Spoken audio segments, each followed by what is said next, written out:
Well, hello my lovelies, it's Murky Meg here. Hello, and this is the second part to my witness statement videos. This is the whole collection of when I sat in at the court proceeding for the judgment summary for Meghan Markle versus the Mail on Sunday or Associated Newspapers Limited. So in my previous video, I detailed what Keith Matheson said in his witness statement. I've popped a link up in the top right hand corner should you wish to go back and visit that if you haven't already. It's a very interesting one and I suggest you do. But in this video, I'm going to be detailing the next witness statement, which is from Edward Verity. Now, he is the editor of the Mail on Sunday and has been working for them in editorial roles for almost 30 years. Now, he starts off by saying that the Mail on Sunday regularly publishes stories on the royal family and that they are reflecting their readers' interest in royal affairs. All members of the royal family enjoy immense wealth and privilege and cost the British taxpayer a significant amount of money. And it seems to me that there is a legitimate public interest in the behaviour of members of the royal family and their suitability to enjoy those enormous privileges. And that there was a massive amount of public interest in the wedding of Harry and Meghan in May 2018. And in common with many other newspapers, they provided extensive coverage of the wedding and published many stories about the couple themselves. One of the particular features of the story of the wedding was the non-attendance of Meghan Markle's father, Thomas Markle, a matter about which I recall the palace issued a public statement. He refers to the People magazine in February 2009 where they published a feature about Meghan's 5 friends speaking to the magazine. It headlined as The Truth About Meghan, and it was very flattering portrayal of Meghan herself, said to be based on information from a loyal circle of close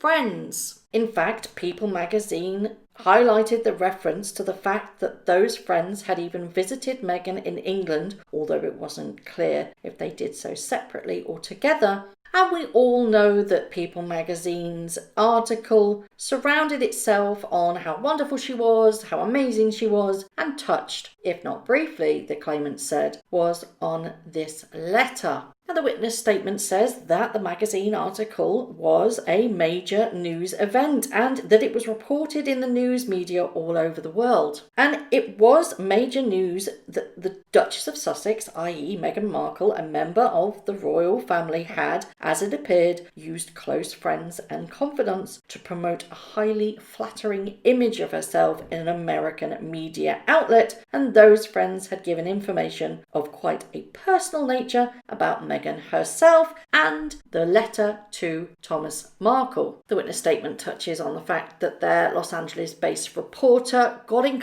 contact with Thomas Markle and discussed with him what had been published in the People magazine. It emerged that he considered the events described in the magazine article leading to the breakdown of his relationship with Meghan, including their correspondence after the wedding, had been very seriously misrepresented. In fact, Thomas Markle claims that one aspect that has been misrepresented was that the description of the contents of Meghan's letter to him said, "Dad, I'm so heartbroken. I love you. I have one father. Please stop victimizing me through the media so we can repair our relationship." He says that that was false. The letter had not sought to repair their relationship. In fact, I am told that Meghan has now admitted this in her claim. The witness statement also said that it was being misrepresented that he had not asked for a photo opportunity, as the People magazine had stated he had. It says that the events leading up to the wedding were also described entirely from Meghan's point of view and in the way that Mr. Markle believed was very unfair to him. And because of this, Mr. Markle wanted the reporter to help him set the record straight about what had actually happened.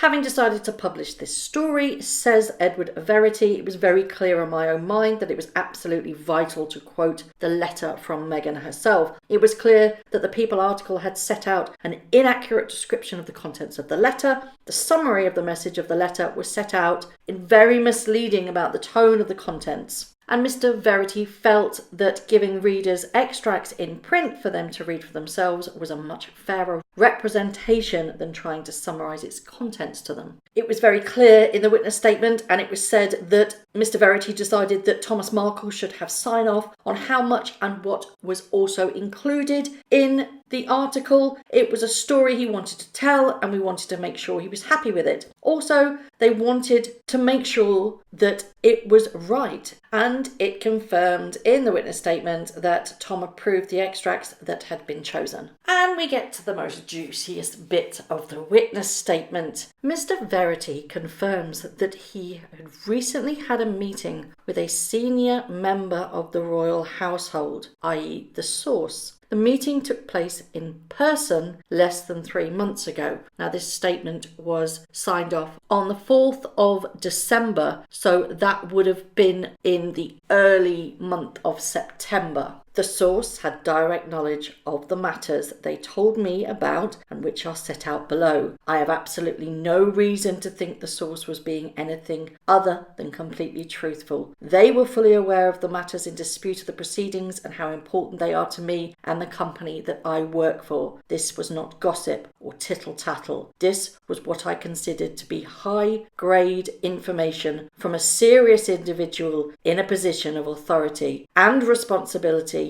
who knew the implications of what they were telling me. Are you ready? That there were several drafts of the letter, but we knew that already. Jason Naff, a member of the Kensington Palace communications team, worked on those drafts with the claimants. Again, we knew that from the previous videos and from all of this that's been happening. A lot of tweaking of the drafts was done by electronic means of communications. Again, Sarah Latham, who worked as a communications professional for Meghan Markle and her husband, assisted the authors of Finding Freedom by performing a role that was essentially fact-checking to make sure the authors got nothing wrong. Yes, indeed, Sarah Latham helped the authors of Finding Freedom get their facts right. So let's just go over that. Somebody who worked for the Sussexes, who essentially works for the Crown, was helping in their official capacity of an employee of the Crown to help the authors of Finding Freedom to make sure their facts were correct.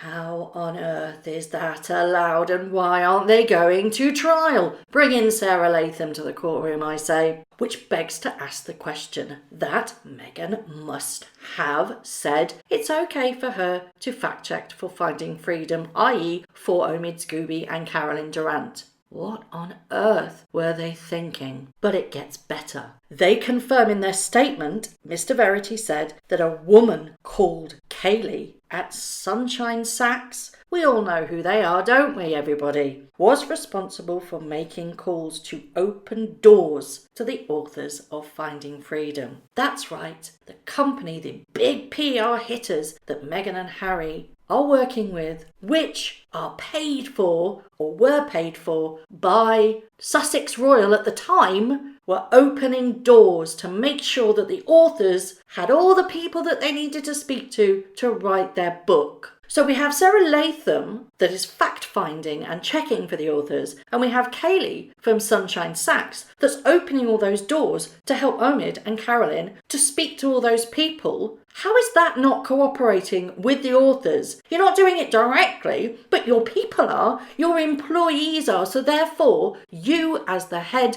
of that particular branch of tree are telling your employees to do something that you said you haven't done. Bang to rights. And the final nail in the coffin, ladies and gentlemen, is that this source that spoke to Edward Verity believes that Omid Scooby was given a copy of Meghans Letter and that he was going to be one of his big reveals in the book. And that is why they were angry that People magazine got their scoop. He finishes his witness statement by saying that members of the royal staff are aware and that they have information as to the truth and that this is coming and that they will have to tell the truth. As far as I see it, they didn't give witness statements. So Sarah Latham and Kayleigh from Sunshine Sachs and this major person within the royal household didn't give witness statements. They probably said, well, we're not going to do it at the judgment ceremony, but if you go to trial, we will have to. And they've already confirmed in my previous video with Keith Matheson that basically said, if we go to trial and if they don't submit their witness statements, I will make sure that a summons to compel them to give witness statements will happen.